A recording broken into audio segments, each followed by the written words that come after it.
చిరంజీవి ఎంత నాకు రాజకీయాల సంబంధం లేదని చెప్పినా సరే ఇతను రాజకీయ నాయకులను కలుపుతా ఉంటాడు, ఆ సినిమాల గురించి రాజకీయాలు మాట్లాడుతూ ఉంటాడు. కాబట్టి అందుకనే ఇతని గురించి మాట్లాడాల్సి వస్తుంది. ఇతను తన సినిమా ప్రమోషన్లో వాటిలో సినిమా ద్వారా చాలా మంది లాభం పొందుతున్నారు, చిన్న చిన్న వాళ్ళకి ఉపాధి కలుగుతుంది, అది ఇదని మాట్లాడతాడు. సెంటిమెంట్ డైలాగులు ఫ్యాన్స్ను మోసం చేయడానికి. మరి ఇదే చిరంజీవి చాలా మంది కార్మికులు అందుట్లో పనిచేసే వాళ్ళు మాకు కూలి పెంచండి అయ్యా, మాకు సరిపోవట్లేదంటే అప్పుడు మాత్రం మాట్లాడు.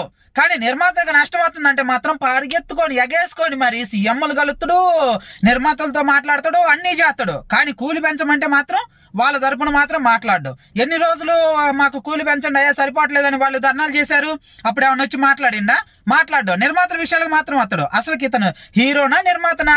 నిర్మాత డబ్బు ఖర్చు పెడతాడు, హీరోలకు రెమ్యునరేషన్ ఇస్తాడు, హీరో రెమ్యునరేషన్ తీసుకొని నటిస్తాడు, అయిపోతుంది. కానీ నిర్మాతల విషయాలు ఇతను ఎందుకు వెళ్తుండు?